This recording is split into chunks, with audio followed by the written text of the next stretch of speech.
welcome to your semifinal match of Sports Brawl. I am your head judge and lead announcer for this evening, Joe Harrison. We have an excellent match between Matt Beer and Sean Wasserkrug. I am not here alone. Along with me, we have a fantastic panel of judges. We have Thomas Scully. Thomas, how are you feeling? I'm doing good, man. I was here for Sean Wasserkrug versus Jim Green in the first round. Great match by both guys. Sean came out with a W there. Now I'm doing the semifinal match. Really love doing this stuff. Love judging two guys talking about sports. So yeah, we'll see. We'll see who comes out on top this time. All right, and rounding out our judges panel for this evening, we have Jacob West. Jacob, how are you feeling?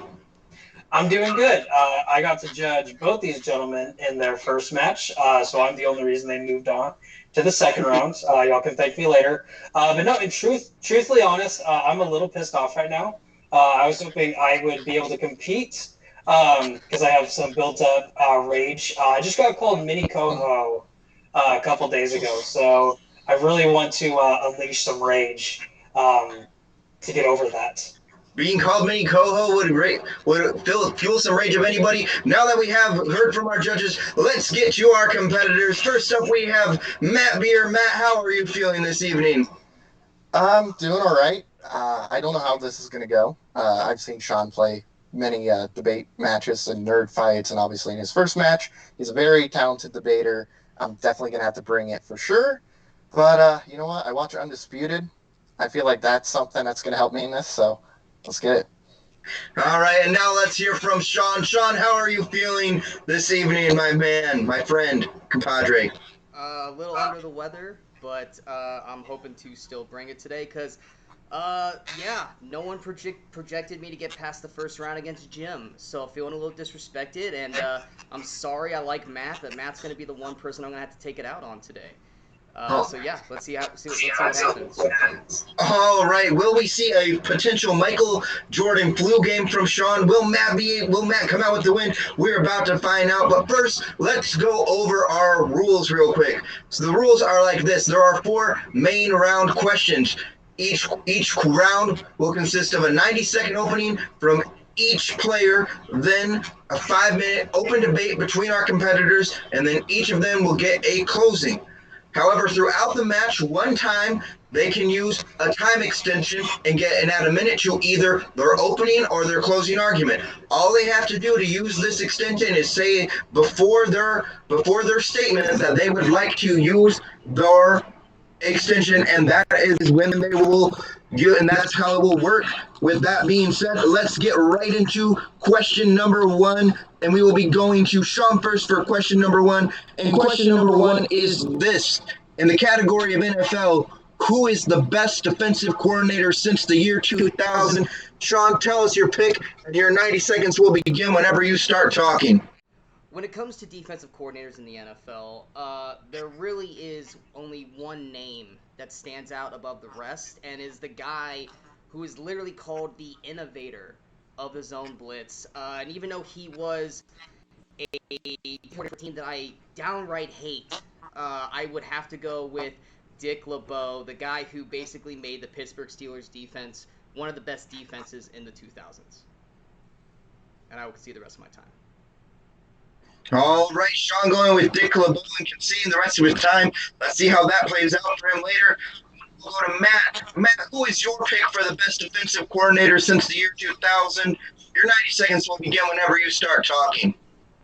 All right, so when I look at defensive coordinators, I don't just look at just one certain team that they were, the defensive coordinator of. I go to basically everything. And since we're only going to the 2000 or from 2000 to today, I went with Wade Phillips. He, of course, is the current defensive coordinator of the Los Angeles Rams. He was the defensive coordinator of Houston, of the Chargers, and I believe he had some involvement with Dallas. I don't know for sure. Actually, no, he was head coach.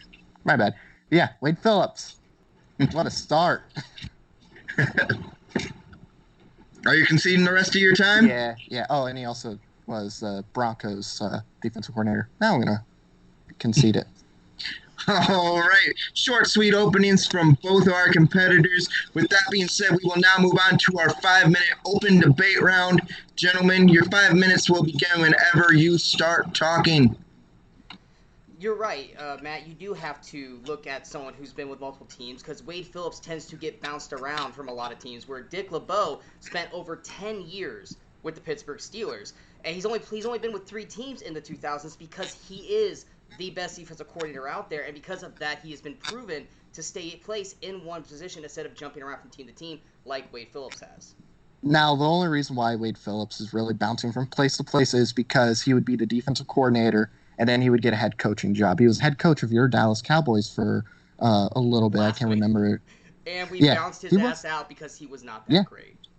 Yeah, not as a as a head coach, but as a defensive coach, he's really good. Every team he goes to, well, he was a head coach in Dallas. But no, when he goes to like different teams, as far as the defense coordinator goes, they always lead the league as far as the defense goes. You look at the Chargers for his few years there before becoming a head coach, was really good. He went from Dallas to Houston as a head coach, or defensive coordinator, I believe, maybe. But he was interim head coach there. And then he went to the Broncos when you had, Von Miller and all that. It was the Manning years. That was when that defense was, a monster. And then he's currently at Los Angeles, who has some of the best defensive players, and that's thanks to Wade Phillips coaching them to where they are today, like Aaron Donald. I'm glad you brought that up, because those players were already there when Wade showed up. They already had the basis of fantastic defensive players on a team, and then Wade just showed up. He didn't grow and make those players better. The good players were already there in St. Louis and in Denver. Dick took players that were rookies and made them into men. He made them into the phenomenal players they are today. Troy Polamalu never would have been Troy Polamalu without him. James Harrison never would have been James Harrison without Dick LeBeau. Wade Phillips, Von Miller, DeMarcus Ware, Ndamukong Suh, all these guys were already prominent, phenomenal defensive players before Wade showed up. Wade is a guy, I'll admit, he does come into a team who has a crappy defense and makes them better. But he has only once in the 2000s had a number 1 overall ranked defense. You know how many times Dick LeBeau's had a number 1 rated defense? Out of his 9-year stretch, his defense was ranked in the top 10 in yards allowed 8 of those years, and 9 of those years, and 8 of them were in the top 5. Wade only once. Yeah, he was only once as far as leading it, but he was in the top 10 defensive. Had the defensive teams in the top 10 for his entire defensive career as far as coach goes, and also. When you look at Aaron Donald and some of these younger guys that are in the Rams right now, no, they weren't as good as they are before Wade got there. Wade made them some of the top players. You look at Aaron Donald. You had Aaron Donald, Ndamukong Suh, Akeem Talib, Marcus Peters, all prominent defensive players who were brought to the Rams once Wade showed up. They were already great defensive players. They weren't players that Wade built and made like Dick did. I believe Donald was a rookie before Wade Phillips got there. But no, I'll give you Ndamukong Suh. Yeah, I mean, he was on Detroit for how many ever years, and then he went to Los Angeles last year, and Miami as well. And yeah, you have DeMarcus Ware. He was in Dallas, then went to Denver. But Von Miller would not be who he is without, Wade Phillips today. When have we seen Von Miller even be in that top tier as far as, his entire career. His position. Not lately. Wade was only in Denver for 2 seasons. And then as soon as they won the Super Bowl, he got bounced out. Because he went to Los Angeles. No, because the head coach left, and the new head coach didn't want Wade there because he didn't want Wade to overshadow him. So he bounced him out. Yeah, because he knew. If you're a good defensive coordinator, you keep the coordinator you got. You don't bounce him out because you're worried about him taking your job. That's not always the case. Wade's so worried about being a head coach that his defensive coordinator is a secondary to him. Dick, that was his job, was defensive coordinator. And you said that Wade always had the top defensive players or defensive teams. His defense was ranked 32nd in yards and points in 2003. That's not a top-tier defensive coordinator. He's one of the best, but he's not Dick LeBeau. The lowest Dick LeBeau's defense has ever been rated is 22nd. Okay, Wade was last. But no. And to go back on the overshadowing thing, I want to say, just because a new head coach is there doesn't mean they always keep that top defensive coordinator. I look at Indy, for example, when Peyton, he got hurt and he went to Denver. They just got rid of everybody except for like Reggie Wayne and Robert Mathis. That was it. So when you have a new head coach that's going to change the team in a sense, they want to start off by adding their own defensive coordinator so they can build their own dynasty. But in a sense. Not when it's a defense that literally leads the league in 5, the NFL that year. 4, you don't dump that. 3. I mean, then 2, why was Dick LeBeau That's time. Pittsburgh? All right. Great 5 minutes debates. This is Barmer. All right, now we will go to Sean first for his closing. Sean, your 60 seconds will begin whenever you start speaking. The bottom line is this. Dick LeBeau is literally one of the best defensive coordinators of all time. He's been mentioned Defensive Coordinator of the Year. He's actually won that in 2008 with Sporting News. Ron Jaworski, one of the ESPN analysts and a Hall of Fame quarterback, even said Dick LeBeau is arguably the best ever to coach defense. He has done it in such a consistent basis over a long period of time. Dick's got at least 5 Steelers defenses that are ranked as some of the best defenses of all time. Wade only has 1. He's consistently been rated in the top 5 for defenses over the course of the 2000s. Like I said, Wade's had a 32nd ranked defense. Dick's lowest has only been 22nd. Literally, players such as Ike Taylor, as confirmation from years back, would cry if they let Dick down because that's how phenomenal of a defensive coordinator he was. That they would try their best without letting them down. I don't think players can say the same about Wade Phillips. Wade Phillips just jumps around from team to team. He's not consistent all the way through as we've seen, and that's why Dick LeBeau is the best defensive coordinator of the 2000s. 1. Boom. Sean going down to the wire's edge on his closing, and we will now go to Matt. Matt, you have 60 seconds for your closing argument whenever you start speaking. Okay, LeBeau, whatever. Can't pronounce his name right now. Yeah, he's great. He's one of the greats, no doubt about that. But Wade Phillips is also one of the greats. He is able to take a team that is usually laughable and stuff, and make their defenses elite, and then get that team to the playoffs. We look at the Rams before he got there; they were 1, 2 to 4 win team, and then we look at them now, and they're like Super Bowl contenders. They're always in the playoffs. They're going to make the Super Bowl usually, and they always have a top 5 team. You look at the same thing with the Chargers defense. That team had a great defense. You look at Denver's defense; it was nowhere near what it is today. He made it. He made Denver's defense one of the best in maybe in like 10 years. He takes players, makes them much better than what they were before he came in, and when he leaves, they're still great. But that's because of Wade Phillips. 2, 1. We're done. That was bad. All right. It was fantastic. It was badly fantastic. But we will see how our judges feel. I'm going to go to Thomas first on this one. Thomas, how are you feeling? And just a quick reminder, keep it to about 20 to 30 seconds. Just say you're getting your point and why. 30 seconds. I got to go with Sean here, and not simply because I think the stat are on his side. The empty stat was the one he gave with Wade Phillips' 32nd ranked defense back in 03. The lowest LeBeau ever got, as Sean said, was 20 seconds. Again, like I always say, stats don't lie. Sean had the stats on his side. He used that to his advantage, and was just better than that in that round. So I got to give that first point to Sean. All right, one vote for Sean. We'll now see how Jacob is feeling. Jacob, make some sense of this for me. Yeah, Matt, thankfully your comment about this being terrible was after your closing, so now I can't take that into consideration. But I'd also have to give it to Sean. Y'all both did a really good job of explaining why yours was better. Sean was able to review Wade Phillips a lot more, and I didn't hear a lot of you saying why Dick wasn't closing. All right, so with that being said, the first point is going to go to Sean. We will now get into our second question. It is in the category of NBA, and our question is, who is the most underrated first-round draft pick since the year 2000? We will now go to Matt first. Matt, who is your pick? You have 90 seconds whenever you start talking. All right, so with this question, I had to really dive in, obviously, 2000s to today, and there's a lot of good choices you can go with. But the one I'm going to go with is Mike Conley. The reason why I'm going with Mike Conley is because on a terrible Grizzlies team, he's always been able to get them at least somewhat into playoff contention other than the last year or two.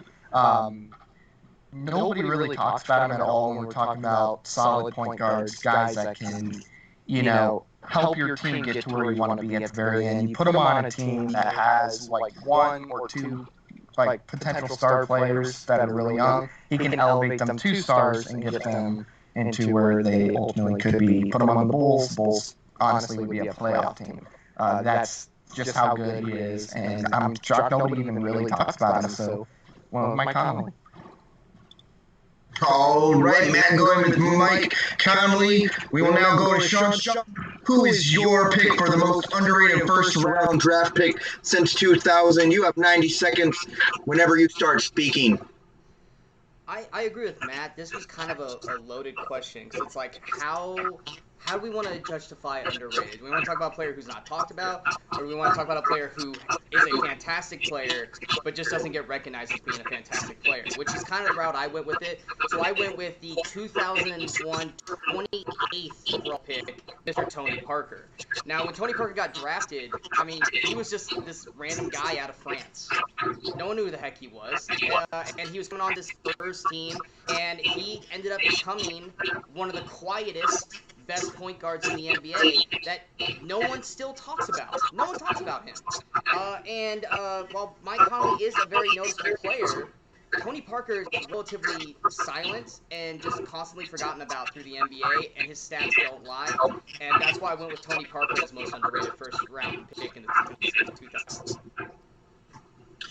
All right, we have Tony Parker going up against Mike Conley. You guys have 5 minutes whenever one of you starts talking. Fight it out. Okay.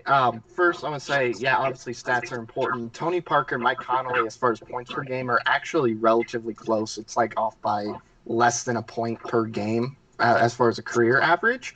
But when you look at it, Tony Parker has played with Tim Duncan, Manu. He's had players to help him get to where he ultimately is today. Once they're gone, he really isn't making that much of a splash. But when you have Mike Conley, he had maybe one guy consistently. That's it. We're not talking about who had the best career, because we're not talking about the best player in the draft. No, underrated. Yeah, that's what I'm specifically saying. As far as underrated goes, I think talent does play into an effect on it, because you got to have. Thank you. You got to have the stats too, while not being talked about. And Tony Parker does get talked about more than Mike Conley, especially in those great Spurs years. I don't think Tony Parker ever got signed to a $153 million contract like Mike Conley did. And you like to mention that Conley and Parker's stats are relatively the same. Conley is usually the one to score first on his team outside of Marc Gasol. So even on a Grizzlies team where he's looked at as the primary shooter, he's averaging under 15 points a game for his career. Tony Parker is usually the third or fourth look for an offense to score, and he's got the same stats as Conley. So tell me you're telling me that Parker got to where he was because he had great players around him. He still was able to maintain the same stats that Conley has and Conley's the lead shooter on his team, and he still doesn't do it. I think Popovich has a lot to do with it, just based on how he game plans and stuff. Just how they play the game. The players still have to play the game on the court. Well, obviously, but how they set it up, how they play the game is how Greg has it set up, to where you're going to pass the ball, you're going to get it, everybody's going to get a chance to score, and that's just that. Yeah, but even with Conley is consistently talked about as one of the point guards, probably because he's just in Memphis, but he's also consistently injured lately. That's why. He was talked about this year as being one of the best signees in free agency going to Utah. If he isn't talked about, then he wouldn't have been one of the best free agent signings going on this year. Tony Parker went to New Orleans and has been quietly doing a great job as the sixth man on that team last year, but no one talks about him. They think that he's retired, and he's still out there playing and doing pretty good numbers for a guy his age while still being on the bench. He's giving starter numbers while being on the bench, but no one talks about Tony Parker because he's a quiet French guy. He gets like 9 points a game coming off the bench, and that's not bad coming off the bench. That's not bad coming off the bench, but if we're looking at numbers, yeah, I mean, that's not bad, but when we're looking at numbers, Mike Conley gets better numbers, especially in these recent years. So he's there's that right under there. 15 points a game. How is that great numbers for a starter? Great as in better. But no, look. Yeah, Tony Parker, I mean, he is really good. There's no denying that. He is a really good player, but when we look at it, a lot of his success comes from the Spurs and from Tim Duncan and from Manu and from all these players that he's gotten to play with. It's not, from recent memory. From now, he kind of reminds me of Derrick Rose in a sense, to where he's going to have a couple really good games, but then he kind of goes silent for a while. But Derrick Rose is consistent. Conley is up and no, down he's not. all over the place. Derrick Rose is not consistent. I'm sorry. I meant Parker. Not Rose. Parker. Parker's consistent. Parker is a consistent level his entire career. And if he's so overshadowed by Duncan, Mano, Kawhi, then why is Tony Parker a 6-time All-Star, a 4-time All-NBA player, and he was the 2006-2007 Finals MVP? Mike Conley's never even made an All-Star team. Exactly, because he should be on more. If he's so underrated and such a great player, then he should have at least made one All-Star team. He can't even get a freaking vote from the fans. That's another. I'm sorry, he did win Best Sportsman on his team once. I apologize. He did win that award. So and he's a that's great sportsman. That's another reason why I would consider him the most underrated player coming out, because he should be making All-Star teams. He was also the for number sure. 4 pick. How is he underrated if he was a top 5 pick in his draft? We're talking about the career. last pick in his draft. I'm not and talking he was overseas. college. I'm not talking college. about in the draft. He was a number 4 pick in the draft. Yeah, but we're My guy talking was like one of NBA the last career. picks. We're not talking about your draft pick. We're talking career. 10 That's seconds. a totally His career different has just question. been completely underrated. He's not an underrated player. His career has just been disappointment so far. Now he might do better in Utah, but right now it's just been a disappointment. All right, we're done. We'll go to Matt first. Yeah, Matt, you have 60 seconds whenever you start talking. All right. So when we look at underrated, I don't go by where they were drafted in the draft, because that's a completely different debate. You can go by overrated, underrated, whatever. We look at Mike Conley, who takes a Grizzlies team, or has taken multiple Grizzlies teams that are very poor to the playoffs. And in the West, that's very challenging to do. It doesn't matter. Well, at least in the last 10 years, it's been really challenging. Mike Conley, he has been consistent. His numbers are relatively the same as Tony Parker. Tony Parker's career, looking at it, he would not be where he's at today without Greg Popovich, without Tim Duncan, without Manu. I don't really even count Kawhi, because he was there kind of towards the end of Parker's Spurs career. 10 seconds. But he's had many great players there that has elevated his play all around. Mike Conley has had Marc Gasol, and that's about it. And he still puts up numbers. Nobody talks about him. That's why he should be on there. All right. Once again, the Razor's edge has been met. We will now go to Sean. Sean, you have a minute. Talk to us about why you think about why Tony Parker is the most underrated draft pick. You have 60 seconds whenever you start talking.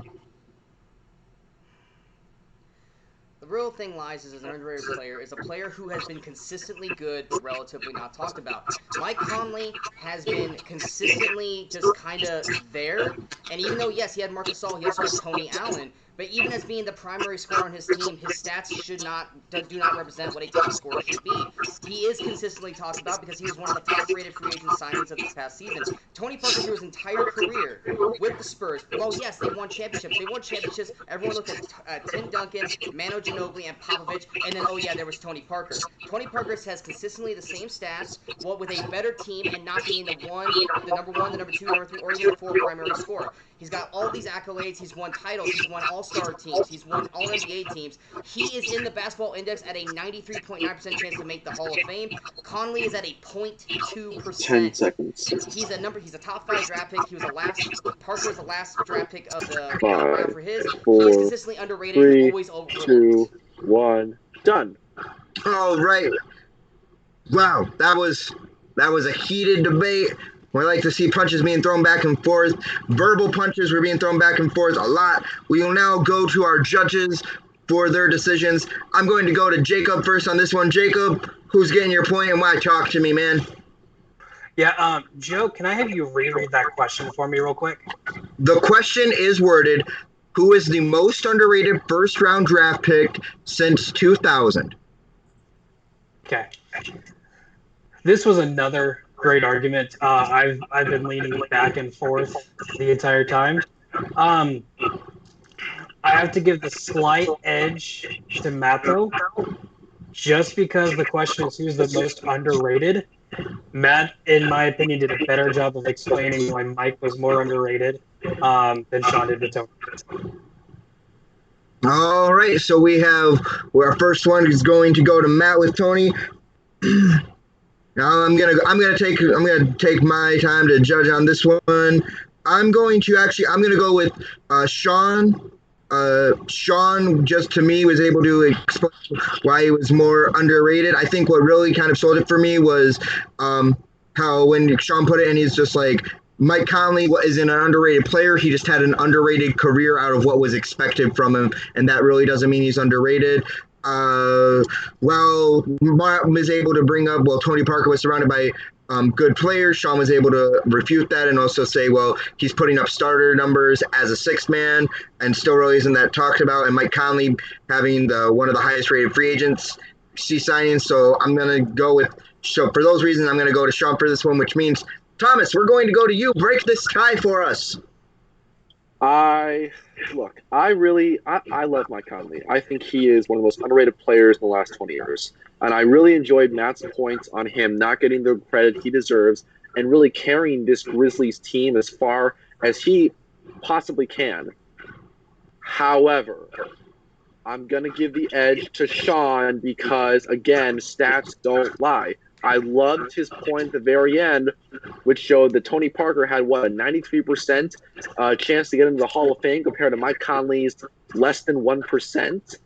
Yes, Tony Parker was on great teams, but Sean's points about his stats and him making all-star games and just how good he's been being just the third option on a team with guys like Tim Duncan, Manu Ginobili, and Kawhi Leonard, who was the reason they won that 2014 finals, by the way.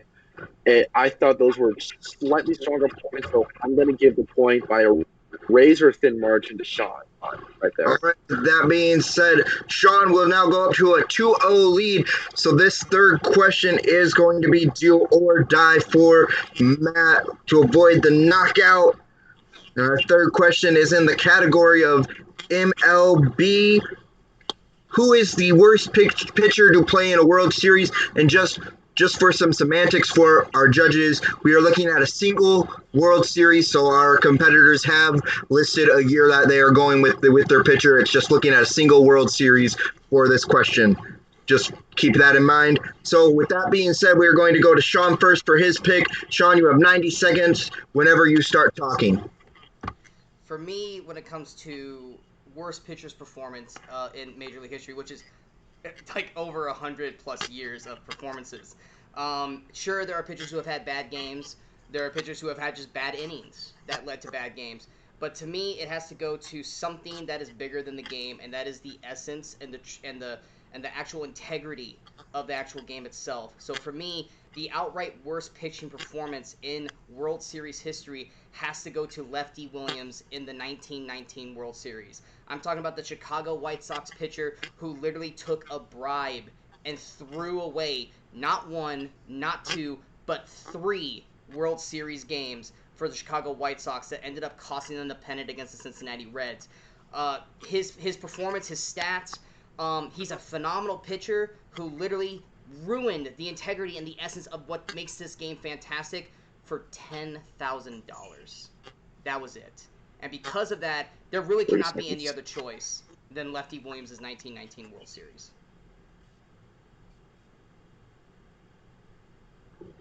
All right, Sean going with Lefty Williams in 1919 World Series. We're now going to hear from Matt. Matt, tell us your pick. You have 90 seconds to begin whenever you start talking. I could use $10,000 right now, but besides the point, I agree with you in a sense. I look at the performance, all that good stuff, and to me, Don Sutton in the 1982 World Series, he played for Milwaukee as they went up against the Cardinals. That was the worst World Series performance. Let's look at Game 6, for example. Milwaukee's up 3-2. They can win the World Series. Craziness.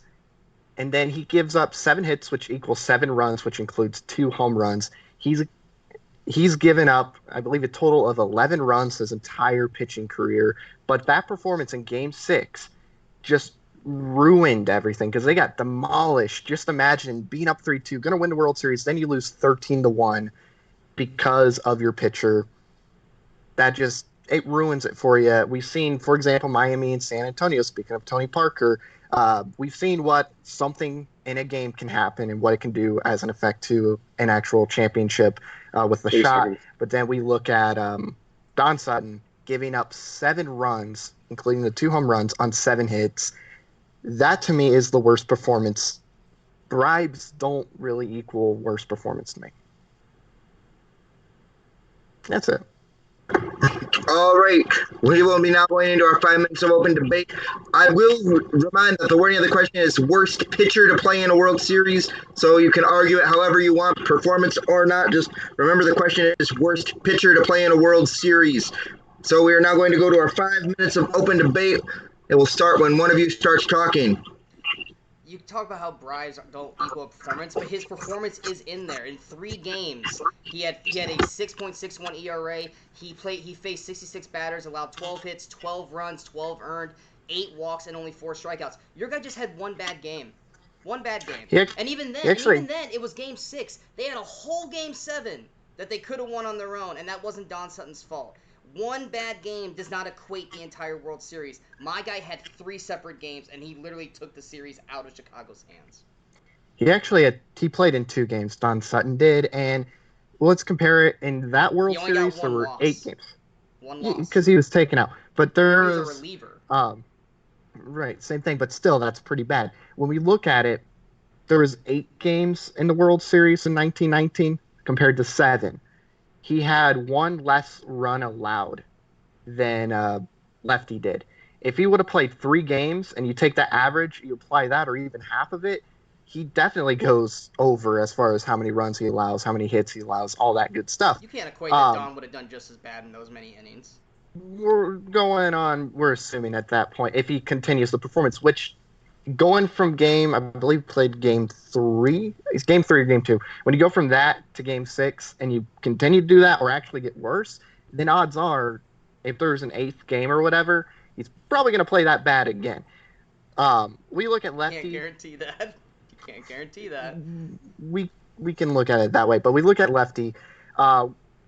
He basically was like, you know what, I'm not even going to try. You know what, whatever. If he actually tried, I guarantee you it would be a little bit different, and maybe the White Sox would win the World Series. We're assuming at that point, maybe they don't win it, whatever. But Lefty did not give up 7 runs in a game. Okay, he did not give up 7 runs.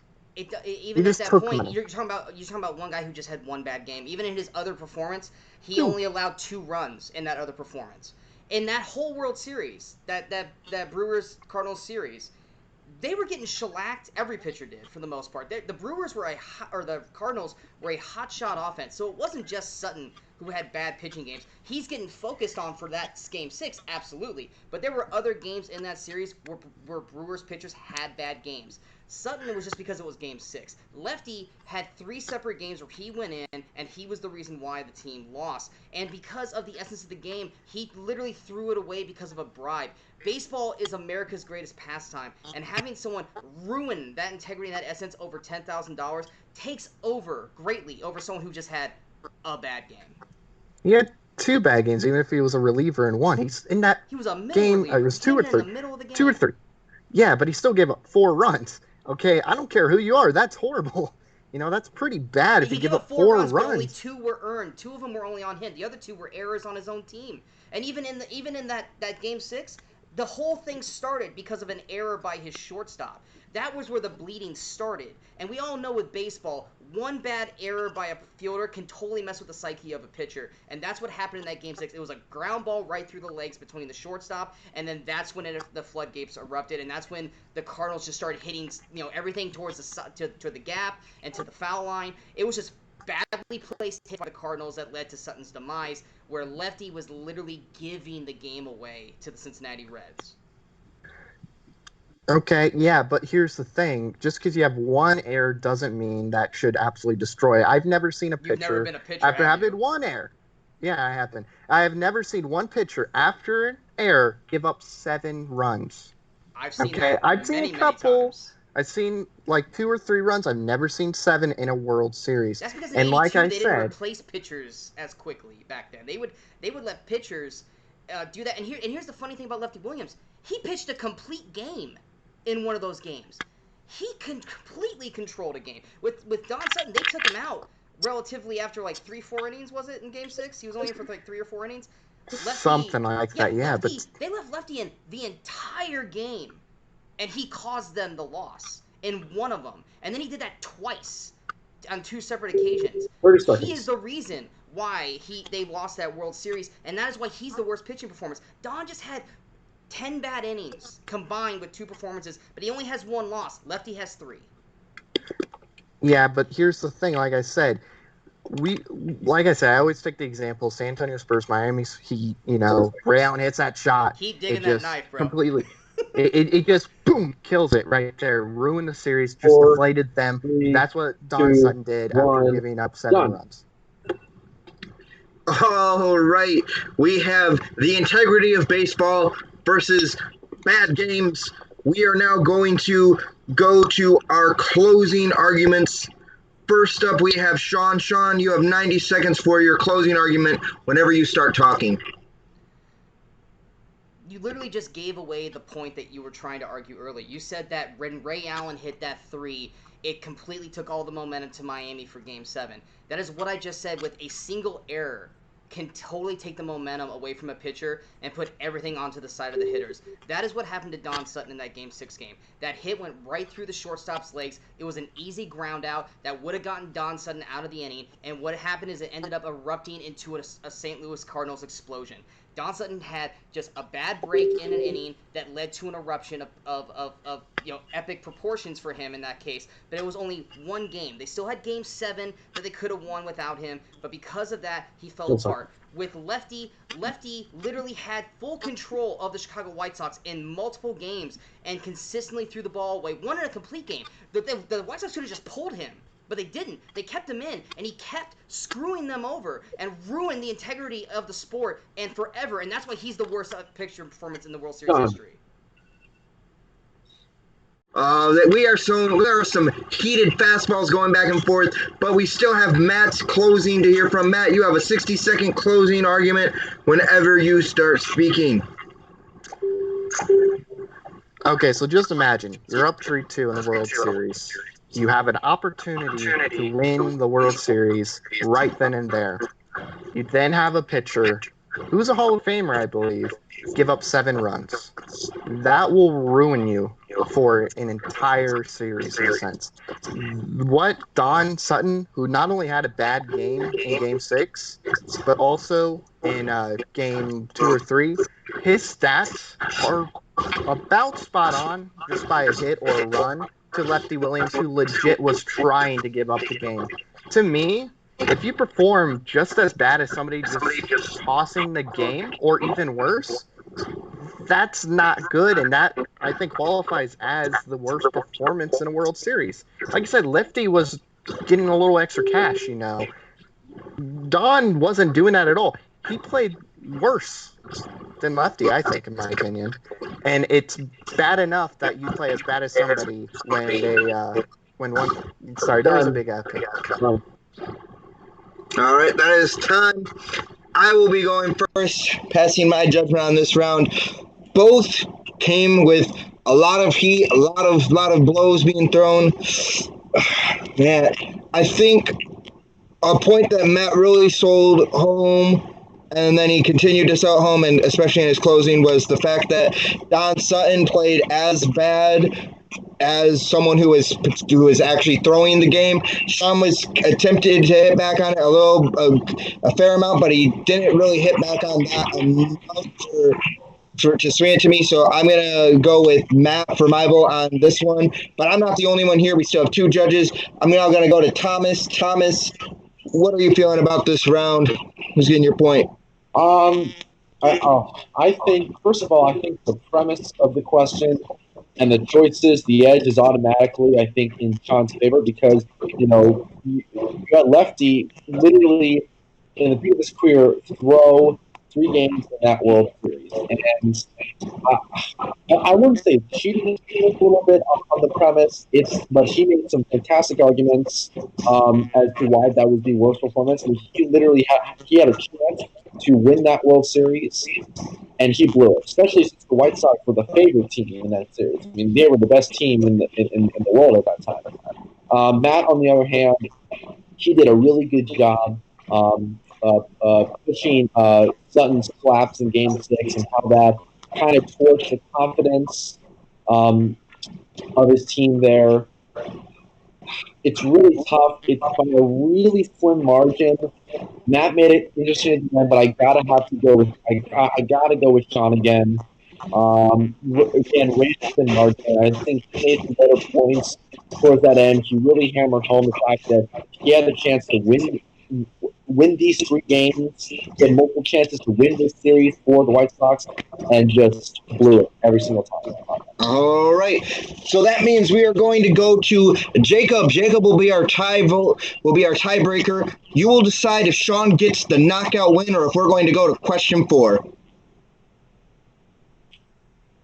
So first off, I love how the first 2 questions are super modern and in the last 20 years. And this question we have 1919 and 1958 before any of us were even thought of. This was another fantastic argument between the 2 of you. And I had to give the slight edge to Matt.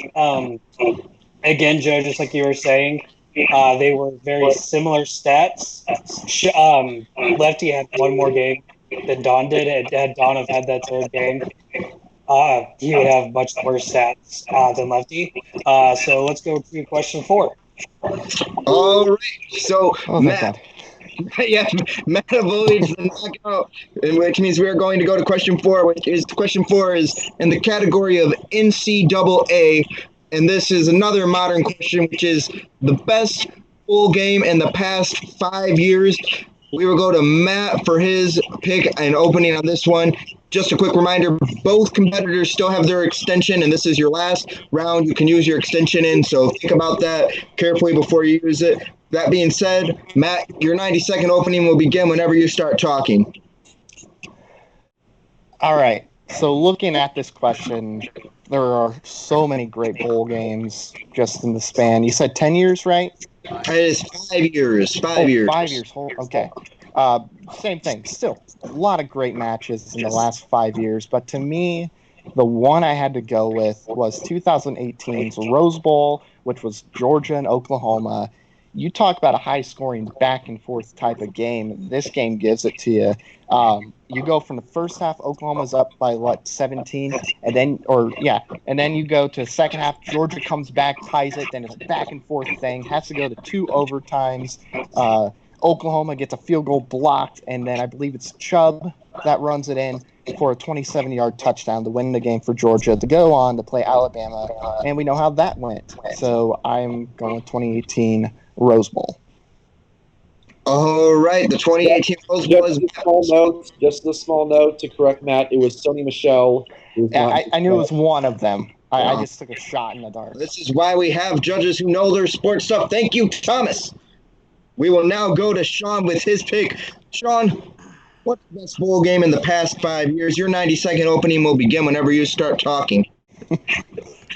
All right, so when we talk about the last 5 years of bowl games, I mean, there's a ton of bowl games over the years. Tons of great shootouts and just a lot of games that are forgotten about. And while my opponent has chosen the one that's at least the most memorable of recent memory, I decided to choose one that is one of the best championship games, potentially of all time, and one that ended the effective era of the BCS, which is why I went with the 2014 BCS championship game between Florida State and Auburn. A lot like my opponent's choice, Auburn started off winning 21-3 over the highly favored Florida State Seminoles. Florida State ends up coming back, and then in the fourth quarter, with 4 minutes left in the game, it becomes an epic slugfest between teams until the final 13 seconds when Jameis Winston connects with Kelvin Benjamin to give Florida State's 34-31 victory and the national championship win, which is why I'm going with the 2014 BCS game. Yeah.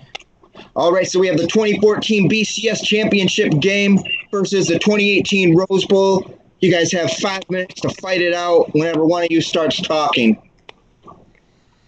I mean, with yours, I think yours is great in a sense because it just happened. It's fresh in everyone's memory. And to be honest, when you picked it, I was like, what game? Oh, wait, that game last year with Baker Mayfield. Oh, okay, cool. I mean, mine is the last of the era of the BCS. It is going to go down as one of the best endings to the BCS of all time. And it is critically considered one of the best championship games of recent memory, or yours is just a semifinal game.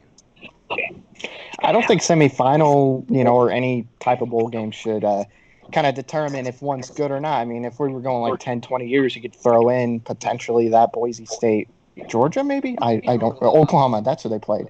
You could throw in that one as a potential one because that was an incredible game. And, you could throw in like some of the very tiny ones. But when you look at it, as far as a game goes, this has everything you want. This has a high-scoring game. Except defense. So it's not okay, but I would argue second half, first half, one played great defense, and then second half the other played great defense. Whatever. You didn't have a real defensive stop or a real defensive play until the fourth quarter. But when you look at it, defense, I would rather take two teams that aren't really playing great defense in that game, and I think that's because of how talented the offenses are. Oklahoma had one of the best offenses of that year and one of the best of recent memory, with Baker kind of leading it and all that, as Oklahoma usually does lately.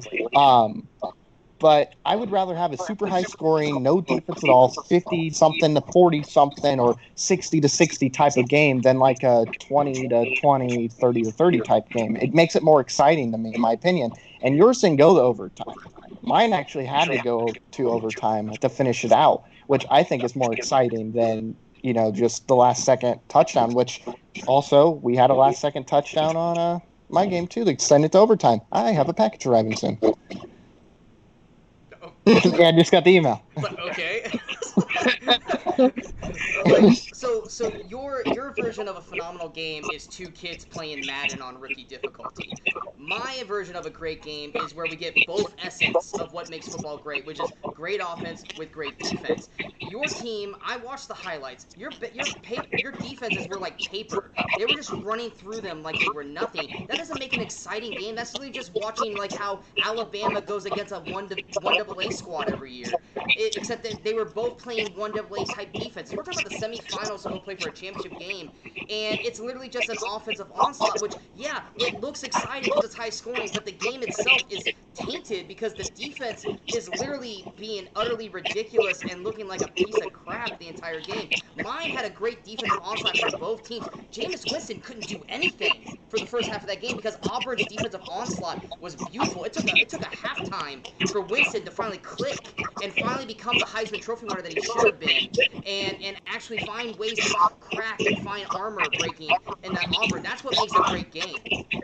I mean, mine also had that. I had Georgia, who really couldn't do a whole lot in the first half. Yeah, they scored more than Florida State did in that game. You had two running backs who had over 150 rushing yards. Mostly in the second half. What cheats are you talking about? That was mostly in the second half.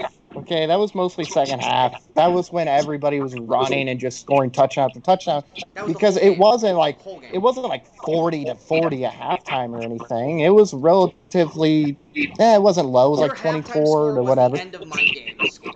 Yeah, but when you look at it, to me, exciting is back and forth, just score. Yeah, defense is cool too, but we've seen that in a championship game, with New England and the Rams, where defense was the game, and that was kind of a snooze fest. I loved seeing those high scoring games that get up to 50. 1 minute. Heck, you look at Kansas City and I can't remember who they played in the regular season last year. The Rams, yeah, when it was like 56-52 or something. That was a great game, one of the best games of the regular season that year. You have Georgia who is running it like crazy and throwing it too. You have Oklahoma that's running and throwing like crazy. It was a super fun game that had to go to 2 overtimes to decide the winner to see who's going to get second that year. Let's put it this way: college football overtimes, yes, they're better than NFL because we get a winner, but Yeah. all they do is diminish 30 defenses in 30 seconds. the league. The essence of football is both sides of the ball, and your game, while yes, it's exciting, the answer is best bowl game in the last 5 years. Yours is an Yeah. exciting offensive shootout. Mine was an actual game that showed both sides of the ball and went down to the last second, the way a sports film would go. Yours was an overtime until basically one offense got too tired to score it. 4, 3, I don't know what the 2, clock ran out. 1. I don't know what the Boom. same 5 seconds. Yeah, no, I would let it run out too. We see a strategy that is used a lot of times in sports, which is running the clock down. But the thing is, that was just running the clock down in the 5 minutes debates. We still have minute closers coming up, and we will go to Matt first for his minute closer. Quick heads up, this is both of you guys' last chance to use your extension. Use it if you want to, or forever hold your peace. I'm going to go ahead and use it. I'll go ahead and use mine as well. Just in case I need to think of something. Yeah, I was like, we might as well take it. Right, yeah. You have the timer now at 2 minutes. 2 minutes for each competitor. I got it. All right, sounds good. Matt, your 2 minutes will begin whenever you start talking. Okay, so when I look at what qualifies as the best bowl game, there was a lot of options to choose from. To me, the clear answer was Oklahoma, Georgia. This was a game that legit went back and forth towards the end. Georgia had to score a touchdown just to get it to overtime with less than a minute left. I can't think of how many seconds were left exactly, but still, they had to score just to get to overtime. And then you had to go to not one, but 2 overtimes, where Oklahoma had the ball first in the second overtime. They go up for a field goal, and it's blocked. And then you go to that second overtime with Georgia. Boom, Sonny Michel, thank you, ran it and scored the game-winning touchdown. They're going to the national championship where they're going to lose to Alabama. This was an exciting game. As this is just to me, this is exactly what you want. You want this exciting game that is going to keep you on the edge of your seat every single time. Yeah, defense is great too, but it can also equal snooze fest. Offense, when you look at it, it's going to always be fun, super exciting. You look at the Rams and Chiefs game from last season. That was super fun. And you look at this game, this is also super fun. So, yeah, Oklahoma, Georgia, probably one of the best bowl games maybe of all time. Time. All right. Matt's conceding the rest of his time, which was going into his second minute. So we will now go to Sean. Sean, you will have 2 minutes for your closing whenever you start talking. Look, I'll admit, a high-scoring game is fun, and it keeps you on the edge of your seat, like you said. And you talk about defense like it's the complete most boring thing in the world. I'm not talking about last year's Super Bowl. I'm talking about a game that has a beautiful mix of offense and defense, which is what this game had. Auburn was up 21-3. Florida State found ways to score and get that game tied back up. We go into the fourth quarter with both teams tied. Auburn kicks a field goal with 4 minutes left in the game. The Florida State Seminoles then do a kick return touchdown to take the lead. Auburn then punches it back in with a touchdown with a minute left in the game to take the lead. And then in that last minute, which is where the games are built to be beautiful, Jameis Winston marches down that field, takes the ball in his hands as the Heisman Trophy winner that he is, and connects with Kelvin Benjamin with 13 seconds left in the game to win 34-31. You like to talk about how defense is a boring slogfest. This had both versions of that game, both defense, both offense, and it was still 34-31. My game was dubbed one of the greatest championship games of all time. 1 minute. It is the perfect ending to the BCS franchise of games. Yours is only exciting right now because it happened last year. We go 5 years from now, I guarantee people are not going to be talking about that one as much anymore. People will still be talking about the Auburn-Florida State as the last BCS championship game, going out there and ending it like a championship game should. Down to the last second, not going to an overtime game where people just start on the 25-yard line and they're just begging people to keep scoring. My game has a beautiful mix of offense and defense. Yours was just offense, like 2 players playing 30 on seconds. difficulty in Madden. I want the best game, best bowl game is the mix of both places of football, not just offense, but defense as well. And that is why the BCS championship game in 2014 between Florida State and Auburn should be the best bowl game in the last 5 years, and not a game that was literally just score, maybe with some defense, score. Mine had everything. 4, 3. There we go. All right. All right. So we will now go back up to the top for judging. Thomas, let's make some sense of this for me. Where's it going? Well, I really enjoyed both arguments. Both games are absolute classics, no matter how well you swing it. However, there is one big point that I'm really disappointed that I didn't see, and it involves the fact that yes, there was no defense. There was no defense in Oklahoma, Georgia, but you had a pick six by Georgia, I believe. You have a fumble recovery for a touchdown by Oklahoma, and that blocked field goal. So while there was no defense, there were massive defensive plays that swung the result of that game. And the fact that Matt did not touch on that, Matt did not touch on that as a counter to Sean's Auburn defensive scourge in that first half. That is why I'm going to give this point to Sean, because he made much clearer points about his game. He really sold it home on how it was a good mix of offense and defense. Auburn's defense up against Florida State, blitzkrieg of an offense led by Heisman winner Jameis Winston. So yeah, I got to give this fourth point to Sean. So yeah, it's Sean on this one. All right. You want to go to Jacob. Jacob, how are you feeling? What's your point? Who's getting it? Yeah, Thomas, I have to agree with you about that point with no defense, because there was defense in that game. I also want to point out with the NFL game that y'all brought up, the Rams-Chiefs game last year, there was defense in that game too. There were a couple interceptions, a couple stops. But anyways, going back to the argument, again, two great games.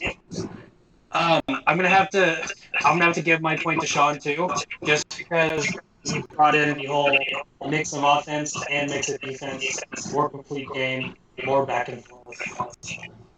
And your winner, advancing to the finals of the Sports Brawl Tournament, Sean Wasserkrug. I know I butchered your last name, and I'm sorry. Let's hear from Wasserkrug. Wasserkrug. We will now go to him first for his post-match interview. How are you feeling? Are you feeling you're going into the finals? We do not know who you will be playing yet, but are you excited? Are you excited for a championship match? Hell yeah, I'm excited. To be perfectly honest, in all of my matches that I've done so far, that everyone has not given me any choice or any chances of winning on, this was my hardest match. I was the first match that I've had to actually use my instrument. And I commend that to a fantastic competitor with Matt. Not to much of the limit. The one round I was going to lose, I won, and the one round that I thought I had in the bag, I lost. I thought I was going to win Lefty Williams. Yeah, Matt is a great competitor. And like I said, he's the first person that's ever had me to use my extra minute. And because of that, very awesome opponent. I had a blast, it was a lot of fun. And yeah, I can't wait to go to the championship and put that belt around my face. We do not have actual belts yet. We will be working on that in the future. Buy your own belt.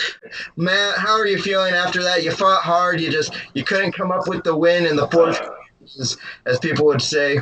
Couldn't swing it back your way. You know, I feel good. Look, full honest, I thought I was going to lose from the get-go, just because I've seen how Sean debates, and he's definitely the strongest debater I've gone against at this point, for sure. So I'm glad I didn't get knocked out. That's all I was hoping for, was don't get knocked out. It's a win on its own. And then if I actually win a match, then that just adds on to it. I really wish I had a pen in my house, because then I would have wrote some of those defensive stats down that you guys were mentioning. I was just going by memory. So I was like, yeah, there's no defense, because it was a high-scoring game, but there were some big plays. But no, I feel good. Sean, you're a great debater. You're one of the better debaters in any of the leagues across the board, for sure. So yeah, I'm excited to see who you go up against in the championship match, whoever that is. Yep. I think at this point we could say that Sean perhaps might be called a master debater. I said that in my very first Nerd Fight match, and no one laughed at me. I remember that. I laughed, but I was muted like a polite gentleman. So, for everyone at Full Metal, for Thomas, for Jacob, for our unfortunate second place finisher, Matt, for our winner, Sean, I've been Joe, I've been your host. Have a great evening, everybody, and we'll see you at the next game.